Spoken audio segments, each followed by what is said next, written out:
For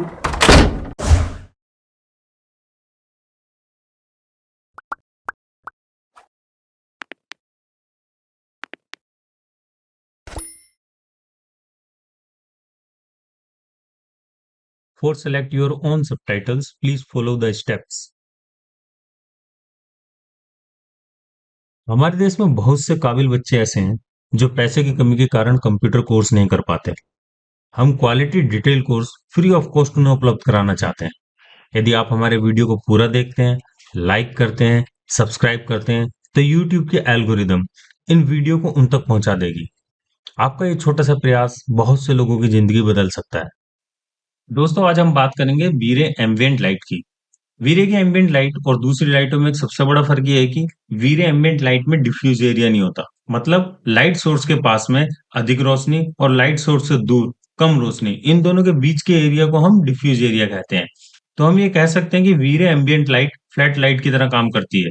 इससे होता क्या है कि ऑब्जेक्ट लाइट के पास हो या दूर, दोनों पर समान रोशनी पड़ती है।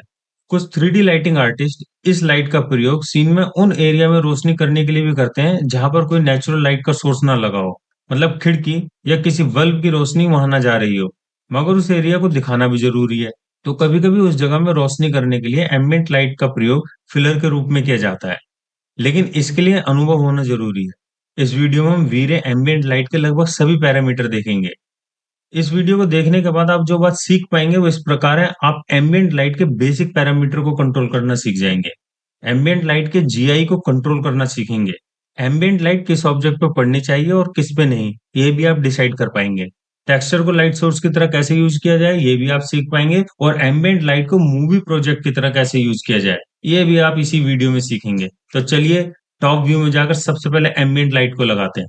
टी बटन दबाकर अपने टॉप व्यू में आ जाइए। एम्बिएंट लाइट के लिए आप पहले लाइट को सिलेक्ट कीजिए क्रिएट पैनल पे। इसके अंदर आपको वीरे मिलेगा। वीरे के अंदर ही एम्बिएंट लाइट है। आप यहाँ से इसको सिलेक्ट कर सकते हैं या डायरेक्ट यहाँ से भी सिलेक्ट कर सकते हैं। इसको सिलेक्ट कीजिए, टॉप व्यू से यहाँ पे क्लिक कर दीजिए, फ्रंट व्यू में आइए, इसको थोड़ा सा ऊपर की ओर उठा लीजिए। सी दबा के कैमरा व्यू में आइए। अब एक रेंडर निकाल लीजिए। एम्बिएंट लाइट के साथ ये रेंडर कंप्लीट हो चुका है। इसको मिनिमाइज कर दीजिए। लाइट हमारी सिलेक्ट है, लाइट के मॉडिफायर में जाइए। सबसे ऊपर लाइट को ऑन ऑफ करने का ऑप्शन है। यदि आप इसको अनचेक करते हैं और फिर रेंडर निकालते हैं तो आपके सीन में कोई भी लाइट सोर्स नहीं होगा। इसको भी कैंसिल कर देते हैं। इस लाइट को इनेबल कर देते हैं।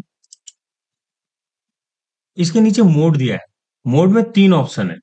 एक, लाइट के साथ जीआई। दूसरा, केवल लाइट। और तीसरा, केवल जीआई। अभी हमने जो रेंडर निकाला था वो लाइट के साथ जीआई ऑन था उसमें। अब एक डायरेक्ट लाइट के साथ रेंडर निकालते हैं जिसमें जीआई ऑन नहीं होगा।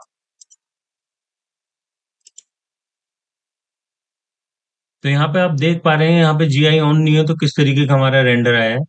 इन दोनों इमेज को आपस में कंपेयर करके देख लेते हैं। ये जीआई के साथ और विदाउट जीआई। ये देखिए। अब एक रेंडर निकालते हैं, केवल उसमें जीआई ऑन रखेंगे।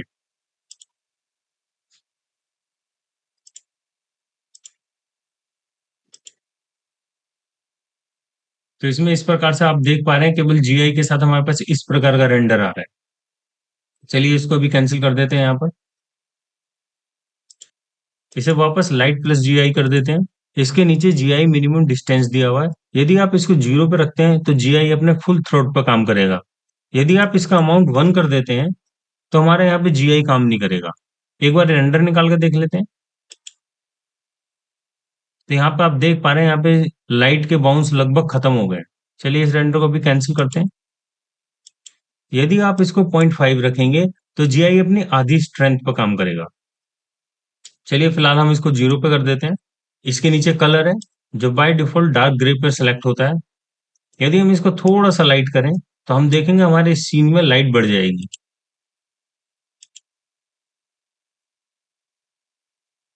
तो आप देख पा रहे हैं हमारा सीन और ज्यादा इल्यूमिनेट हो गया। चलिए, इस रेंडर को यहीं कैंसिल कर देते हैं। इसे वापस अपने डिफॉल्ट कलर पे ले जाते हैं।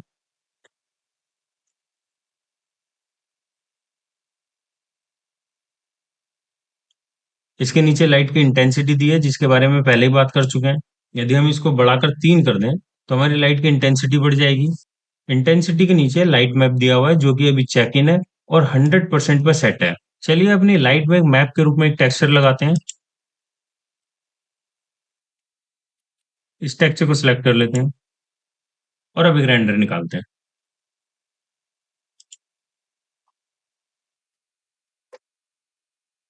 तो आप देख पा रहे हैं वो टेक्सचर हमारे सभी ऑब्जेक्ट पे रिफ्लेक्ट कर रहा है। चलिए इसको यहीं पे कैंसिल करते हैं अभी। अगला जो ऑप्शन है वो एक्सक्लूड का है। एक्सक्लूड इंक्लूड का एकदम अपोजिट होता है। चलिए देखते हैं ये कैसे काम करता है। इस सेक्शन में जितने भी ऑब्जेक्ट हैं उन सभी पे हमारी वीरे एम्बियंट लाइट पड़ेगी। यदि उनमें से किसी ऑब्जेक्ट को हमें हटाना है, हम चाहते हैं कि उस पर वीरे एम्बियंट लाइट ना पड़े, तो उसे हमें यहाँ से इधर शिफ्ट करना पड़ेगा। इधर जितने भी ऑब्जेक्ट होंगे उस पर वीरे लाइट नहीं पड़ेगी। चलिए हम इस सीन में से सारे टी पॉट हटा देते हैं पहले तो। और बॉक्स नंबर 1 भी हटा देते हैं। बॉक्स नंबर हमारा सबसे बड़ा बॉक्स है जिसके अंदर ये सारे हमने इन्वायरमेंट बना रखा है। अब हमारे पास 2 बॉक्स, एक सिलेंडर बचा है। और इनको भी हटा देते हैं, जो छोटे छोटे टी पॉट का हमने ग्रुप बना रखे हैं। और ओके कर देते हैं। अब एक रेंडर निकालते हैं। आप देख पा रहे हैं उन्हीं ऑब्जेक्ट पे लाइट पड़ी है जिनको हमने इंक्लूड किया हुआ था, और जिन ऑब्जेक्ट को हमने एक्सक्लूड किया था उन पे किसी पे भी हमारी वीरे एम्बियंट लाइट नहीं पड़ रही है। चलिए इस रेंडर को हम यहीं पे कैंसिल कर देते हैं अभी। पिछली बार एम्बियंट लाइट में हमने टेक्सचर यूज किया था, लेकिन इस बार एम्बियंट लाइट में हम टेक्सचर नहीं, एवीआई मूवी का यूज करेंगे। चलिए देखते हैं एवीआई मूवी इस बॉक्स पे रिफ्लेक्ट करेगी प्रोजेक्टर मूवी की तरह जितने भी ऑब्जेक्ट हमने यहाँ पे इंक्लूड किए हैं लाइट के अंदर। सबसे पहले तो इस टेक्सचर को क्लियर कर दीजिए, वापस इस पर क्लिक कीजिए, जनरल के अंदर बिटमैप पे जाइए, यहाँ से कोई भी एवीआई मूवी सेलेक्ट कीजिए और उसे ओपन कर दीजिए। स्लाइडर को आप 10 पे लाइए और एक रेंडर कीजिए।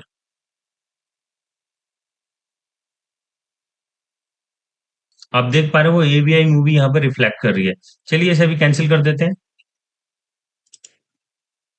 इसके बाद फ्रेम को थोड़ा और आगे की तरफ बढ़ाते हैं, 50 तक ले जाते हैं।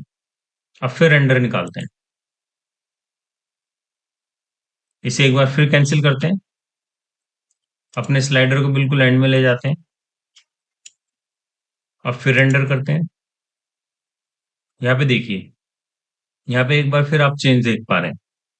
इसका मतलब ये हुआ यदि हम अपने वीडियो एम्बियंट लाइट में किसी एवीआई मूवी को एज ए टेक्सचर लगाएं और केवल उसी ऑब्जेक्ट को इंक्लूड रखें, तो हम उस ऑब्जेक्ट पर उस मूवी को एज ए प्रोजेक्टर की तरह चला सकते हैं। चलिए इसको यहीं पे कैंसिल करते हैं। एक रेंडर और निकालते हैं इस बॉक्स के साथ। बॉक्स नंबर 1 हमारे यहाँ पर है, इसको इसमें इंक्लूड कर लेते हैं और ओके कर देते हैं। फिर एक बार रेंडर निकालते हैं। यदि आपको 3D व्यू में इस प्रकार का एनिमेशन चाहिए हो जहां पे चारों तरफ दीवार पे कोई मूवी चल रही हो, तो आप इससे काफी अच्छे इफेक्ट बना सकते हैं। चलिए लास्ट रेंडर निकालते हैं वीरे लाइट के साथ। इसको कैंसिल कीजिए। एम्बियंट लाइट की इंटेंसिटी बढ़ा के कर देते हैं 6। टॉप व्यू में जाते हैं, वीरे लाइट सेलेक्ट करते हैं, फ्रंट पर आते हैं, इसको थोड़ा सीलिंग की तरफ ले जाते हैं और इसे इनविजिबल कर देते हैं।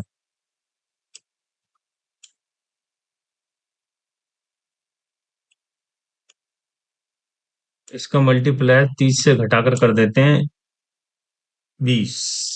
कैमरा व्यू में जाते हैं और एक रेंडर निकालते हैं। तो इस प्रकार से आप वीरे लाइट के साथ एम्बियंट लाइट का यूज कर सकते हैं और इसके साथ काफी सारे अच्छे आप इफेक्ट बना सकते हैं। इन दीवारों पर, इन ऑब्जेक्ट पर जिस प्रकार के भी आप एनिमेटेड मूवी चलाएंगे वो सब यहाँ पे चलेंगी। तो इस प्रकार से आप एक अच्छा इफेक्ट बना सकते हैं। इस चैप्टर को खत्म करने से पहले दो छोटी छोटी सी बातें रह गई, उनको मैं बता देता हूँ। इस लाइट का येलो कलर किस लिए नजर आ रहा है हमें? इसके मॉडिफायर में जाइए, क्योंकि यहाँ पे हमने येलो कलर सेलेक्ट किया हुआ है। इसके अलावा इसमें एक और ऑप्शन है एक्सपोजर का।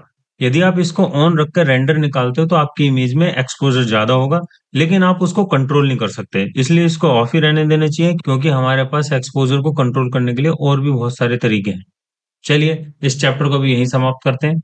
यदि ये वीडियो आपको अच्छा लगा तो आप इस वीडियो को लाइक कीजिए, शेयर कीजिए, सब्सक्राइब कीजिए और हाँ, कमेंट जरूर कीजिएगा। और जो नए बच्चे 3D मैक्स सीख रहे हैं उनके साथ ये वीडियो जरूर शेयर करें। याद रखो, आप देश की इकाई हो। यदि आप अपनी स्किल बढ़ाते हो तो देश एक कदम आगे बढ़ जाता है। जय हिंद, वंदे मातरम, भारत माता की जय।